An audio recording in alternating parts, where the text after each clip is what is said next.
Hello everyone and welcome back to TowerGate. It is TowerGate Day 533, August the 29th, 2018, Wednesday. Thank you so much for tuning in. Well, it's good to be back with you. Obviously, I had two really brutal days. Like, Monday night, I guess it was. Yeah, Monday night, didn't get home till like 2 in the morning. Had to be back in there at 6:30. Had our big shindig inspection with the folks from Japan. And I think we did, pretty well, considering a few bugs out there. But anyway, it all went well. But I'm fairly well exhausted from the experience. But I'm good to go. So we have a lot to catch up on from the last 2 days. So let's go ahead and get to that. Obviously, the biggest story on Tuesday, other than my own personal situation, was, of course, the Bruce Ohr testimony behind closed doors. So let's go ahead and cover some of that. Quite a bit to talk about there. So let's start with this. Bruce Ohr's testimony, of course, you had Mark Meadows, Jim Jordan, John Radcliffe, Darrell Issa, Matt Yates, and I'm not sure who else, but those are the main Republicans that were there in the questioning. It's kind of funny because we know how Goodlatte's been doing this, having the Republicans for an hour, then Democrats and Republicans.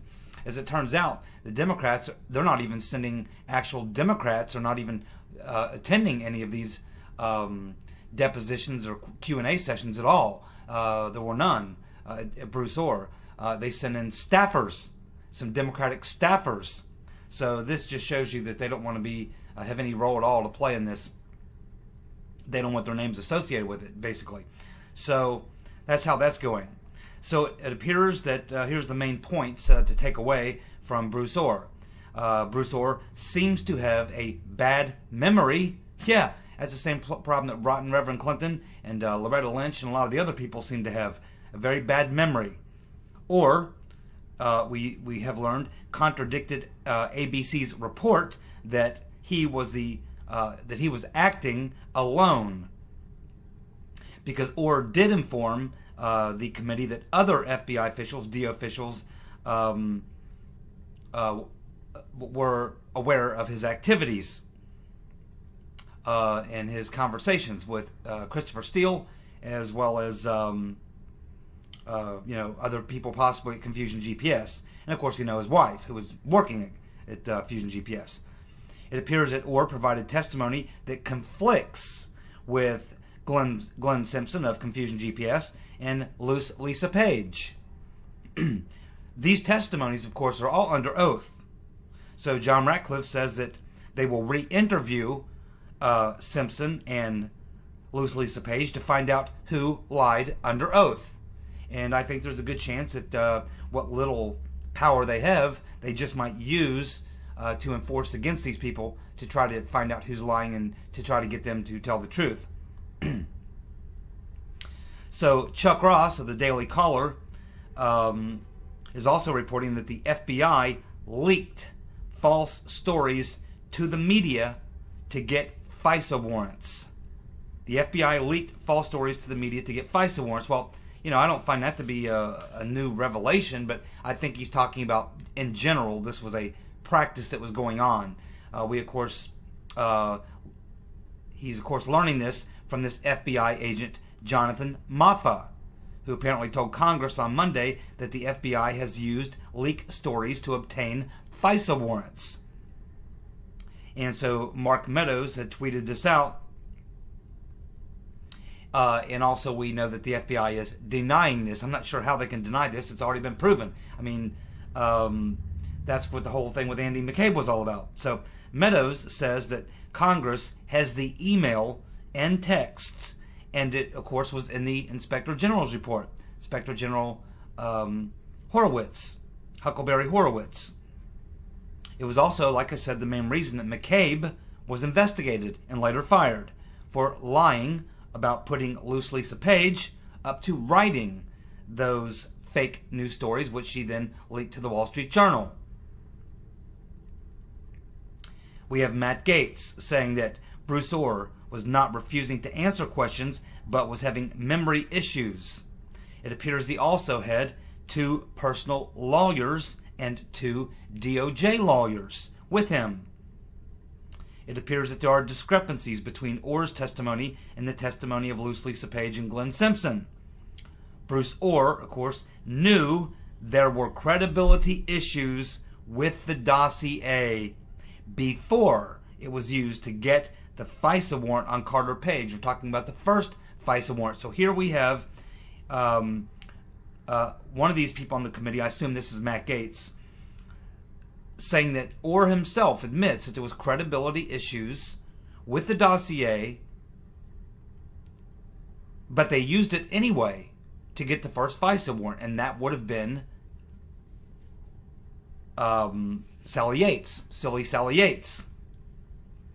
So what he essentially is saying, that he knew it, therefore silly Sally Yates would have had to have known it as well. She signed off on the first FISA warrant.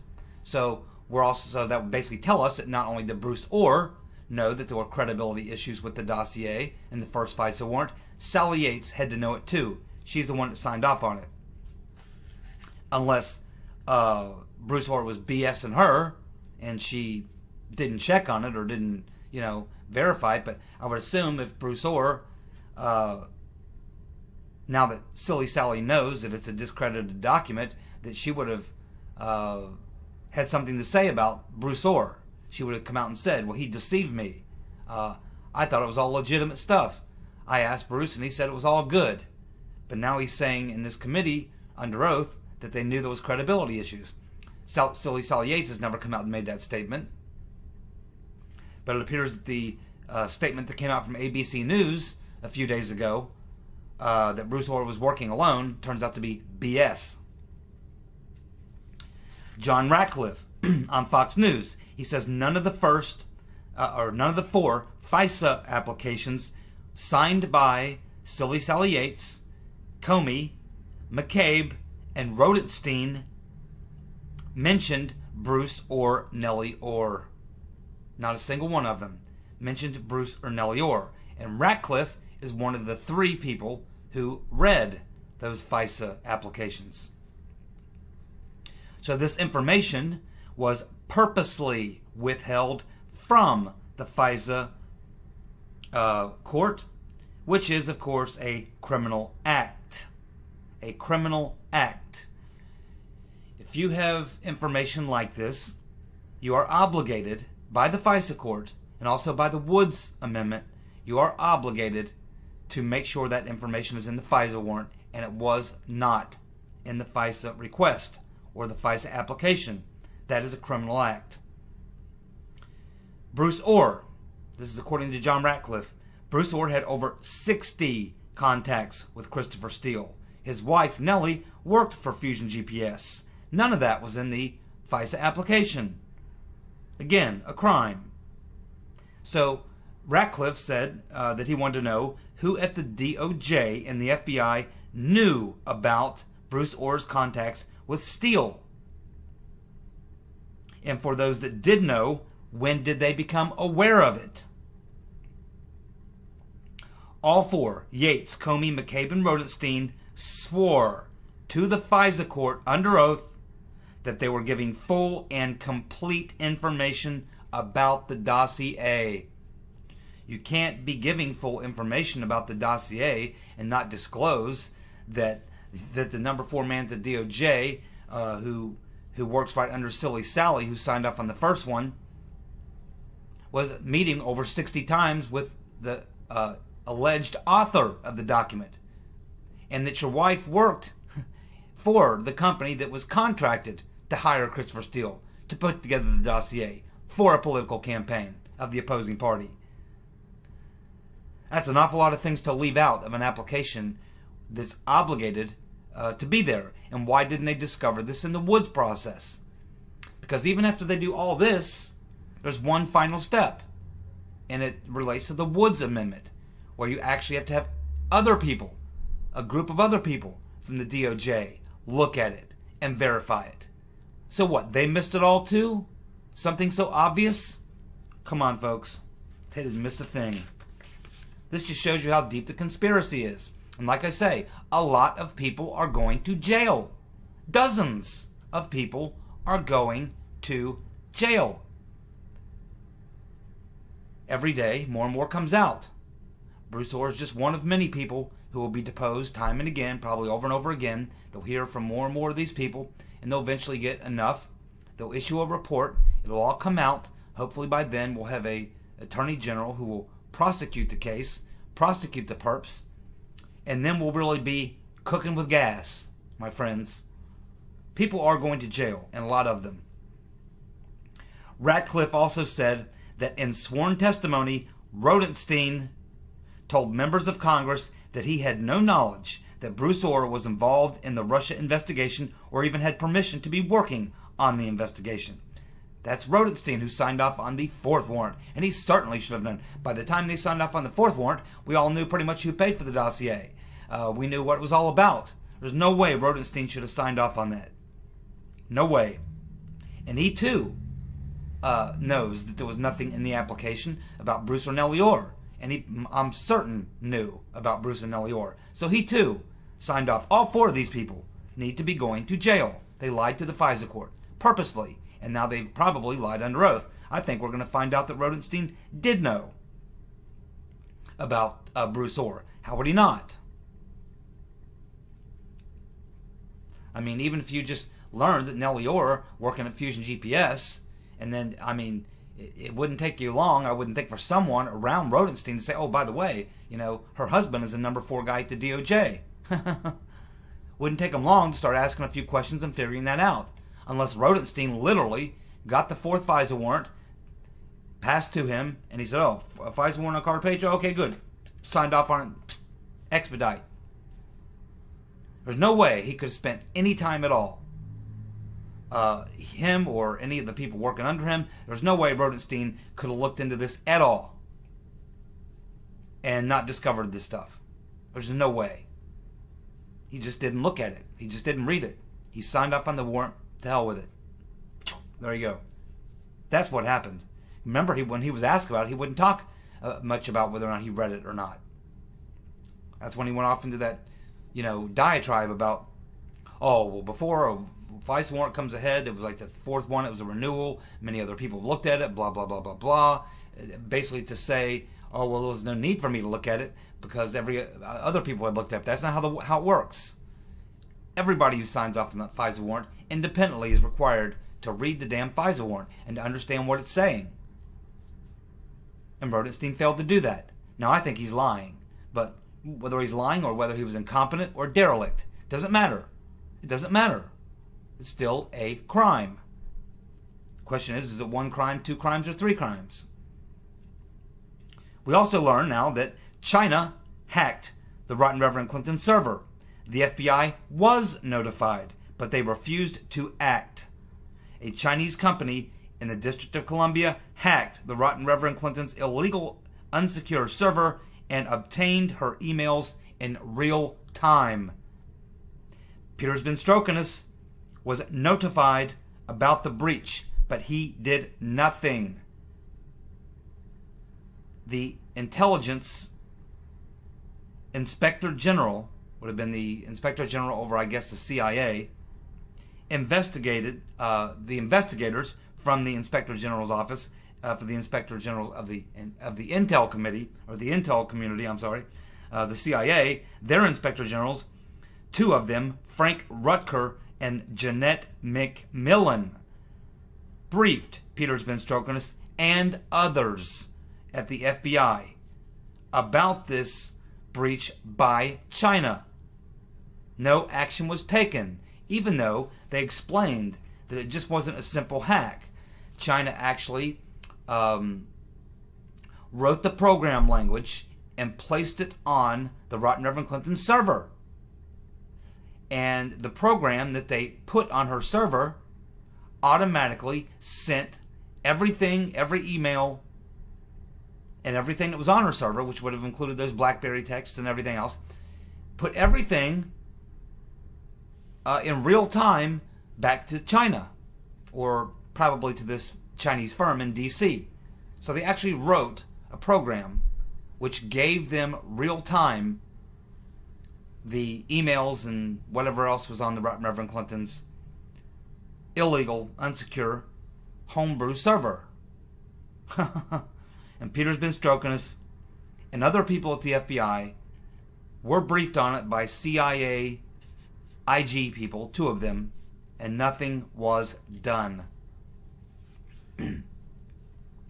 Now, another major story yesterday that was broken by Sarah Carter is kind of a new information about a story we've been talking about now for about a week or two, which is this whistleblower at the Pentagon named Adam Lovinger.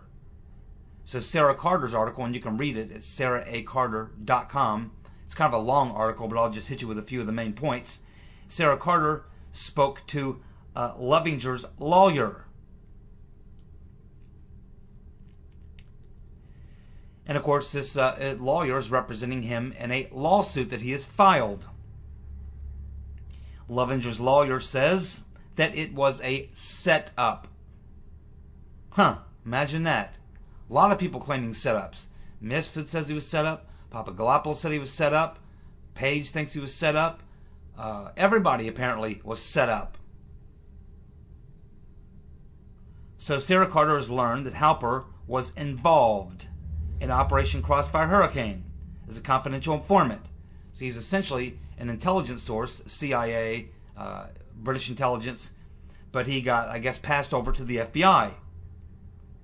And it also appears that Halper had significant ties to the Russian government, including sources close to Putin.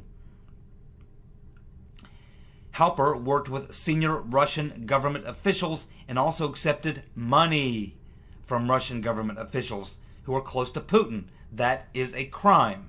A government employee, especially working for the DoD, is not allowed to receive money from Russian government officials or even people associated with Russian government officials. Not without disclosing it. When you're an intelligence official, you're being paid by the U.S. government to conduct intelligence operations, or you're working as an FBI informant. You can't be moonlighting on the side and taking money from the very people that you're supposed to be investigating.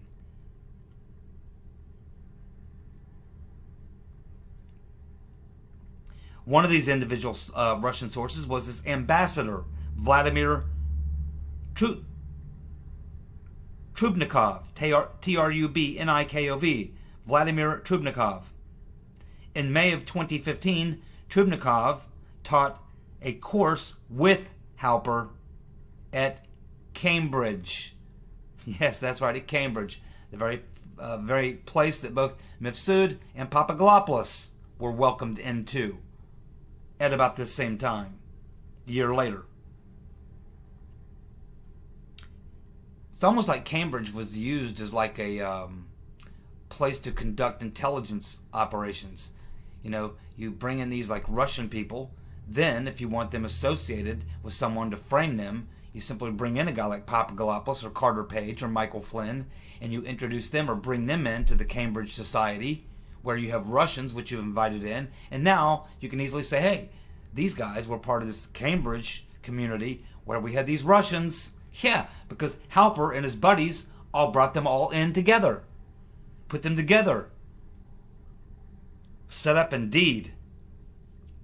Halper also received payments from a Russian billionaire named Andrei Chekov, C-H-E-G-L-A-K-O-V, Chekov, who also had close ties to Putin and British intelligence, including John Brennan, Mr. Potato Head's good friend, Mr. Dearlove. Man, oh man. There's a lot to be uncovered here. This is going to take a while to unravel all this. This is why the 2016 election is so important. If the Democrats take over, it's just going to get bad. All these investigations will be shut down, and they'll flip and start investigating everyone Trump knows. They'll stop the agenda, the whole 9 yards, repeal the tax cuts, give us more Obamacare, and go for full-blown state-controlled everything, for that matter. Got to win the House in 2016. That'll take care of Paul Big Ears Ryan. And then the next challenge will be to make sure that we get Jim Jordan as the speaker. And not Kevin What's-His-Ass, who's a protege of Ryan. Well, we have that asshat Lanny Davis, who had set up a GoFundMe that was set up to finance Lanny Davis's efforts to take down Trump. That is now being shut down.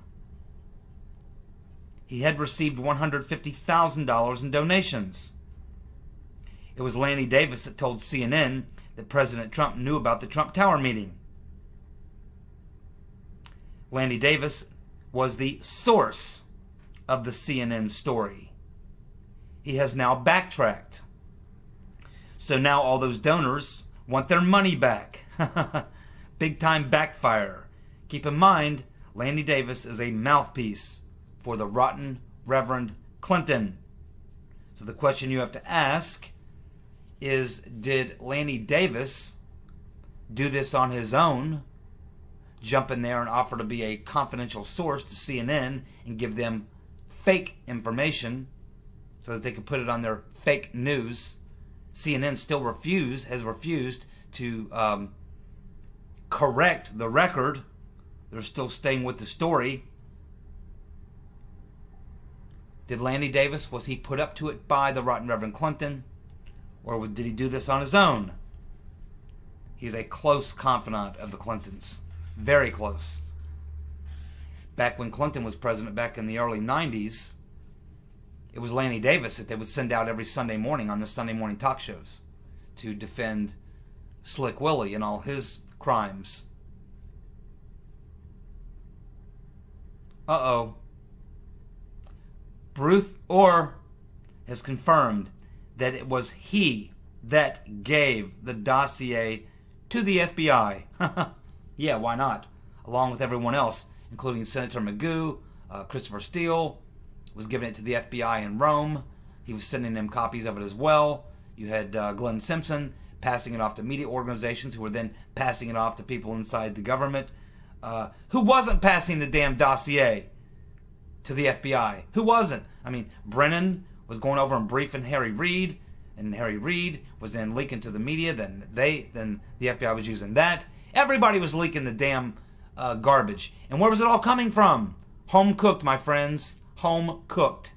Coming right from inside Fusion GPS. Nellie Ohr, Bruce Ohr, Glenn Simpson, his wife Mary Jacoby, and whoever they had working with them who were accessing the NSA database through the FBI systems. Those 85% of illegal FISA 702 queries. That's where this information was coming from. You had Nellie Ohr, who's an open source researcher, speaks Russian. She was sitting on her computer going to Russian websites, looking at Russian newspapers. They probably had a couple of, so-called Russian sources.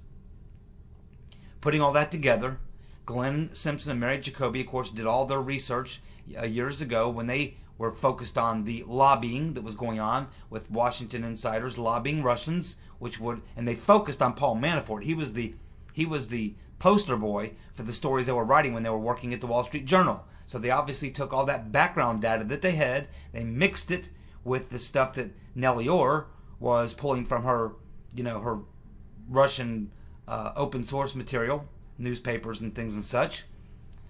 You probably had the CIA guys, spies, who were feeding Steele stuff. So everybody was, like I said, a long, long time ago, this was a loop.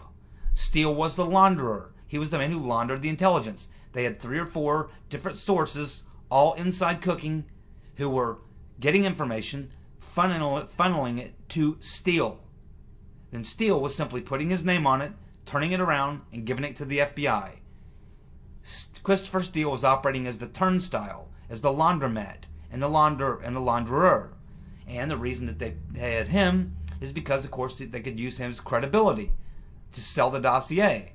So they weren't just saying, oh, this is some, crack source that we've got, or this is some secret source that we're using. They could actually say, hey, this is a former, MI6 agent, a guy we've worked with before, has a lot of credibility. So they were using Christopher Steele's past career as a British intelligence officer, using his credibility to sell the garbage that they were manufacturing at Fusion GPS. It was nothing more than a little money laundering or intelligence laundering operation. They manufactured the intelligence, they laundered it through Christopher Steele, and they laundered it to Christopher Steele, and it worked its way back to the FBI, and they used primarily the State Department to do that as the vehicle.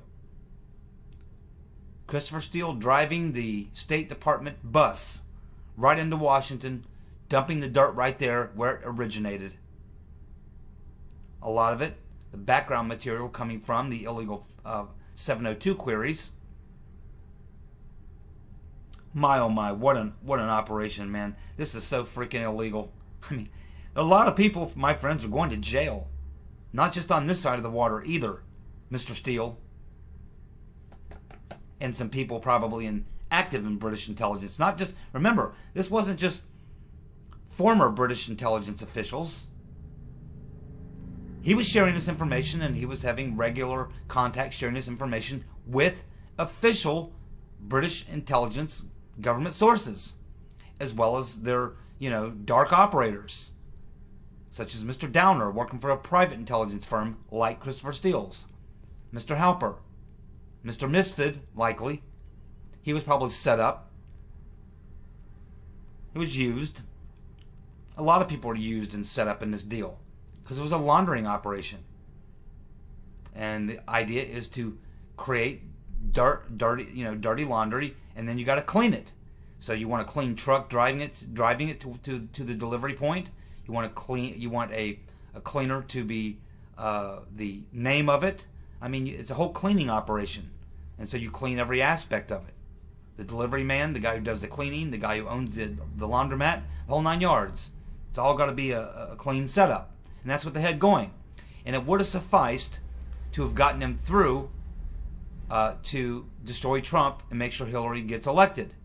It wasn't clean enough to survive scrutiny that we're giving it, but it was clean enough to do the job, because if Hillary would have won, there wouldn't be any scrutiny on it. But since she lost, we're able to scrutinize it, and we can see that there's still a lot of stains on the laundry. And there's a paper trail a mile long, and there's a lot of witnesses, a lot of perpetrators who are looking at some serious jail time and fines, who will try to avoid that by trying to come clean. I'm thinking that Silly Sally Yates is going to be one of the first to turn. I'm pretty sure that she knew everything, right along with Comey and McCabe, and Peter's been stroking us. And probably Priestep, and likely all the way up to Loretta Lynch and Barack Hussein Obama, working with Mr. Potato Head John Brennan and his close friend, the rotten Reverend Clinton. What a cabal. What a crime. What a cover-up. Biggest in history. We've never had a crime, and a government crime this big. 9/11 was pretty bad. Kennedy assassination is pretty bad. Both pretty bad. This one here was probably the most complex, wide-ranging. And they're caught. They're caught. It's the bottom line. It's just a matter of time. They can delay the eventuality of what's going to happen, but it's all coming out. Unless the Republicans lose the House, then they'll likely be able to bury it, or at least ways keep it from being actually investigated. Reporters can still cover it, but if you get the Democrats in power, they control the DOJ and the FBI. If you get them controlling the House of Representatives, there'll be no way for there to be a referral for an investigation, and they certainly won't investigate it on their own, will they?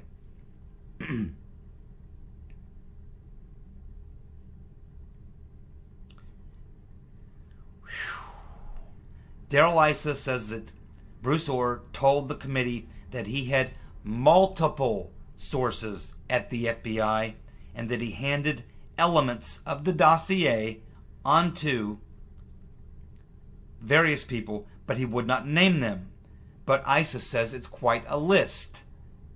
So we're talking about quite a few people at the FBI that Bruce Ohr was passing off this dossier information to. He won't name these people. We can assume there's DOJ people there as well. Certainly would have known about it.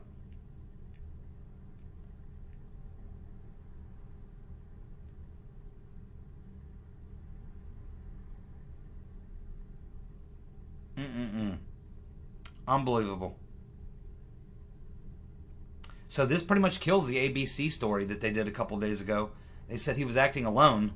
Well, here we have Bruce Ohr basically saying, no, I was passing this on to, he's saying there were other people at the DOJ where he worked. He was number 4 man. There were other people who knew what he was doing. Boom, out goes the ABC story. False.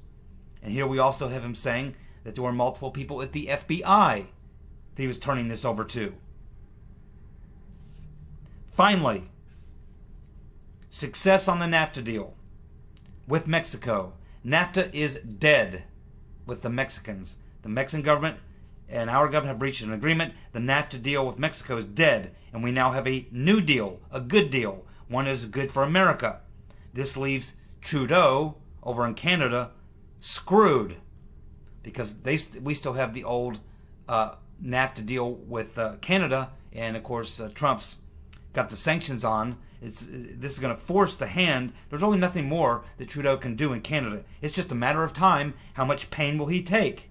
But he will have to cave. Now that Mexico has caved, and NAFTA was primarily Mexico and Canada trade deal. So if Mexico's done with it, and we have a new deal with them, there's really no choice for Canada. NAFTA is basically dead. Hallelujah. And we'll be getting a new deal with Canada come hell or high water. We'll see how long Trudeau can hold out with his approval numbers dropping, their economy beginning to tank into recession. It won't be long now. Thank you so much for tuning in. I'll be back tomorrow with more TowerGate. See ya. Bye.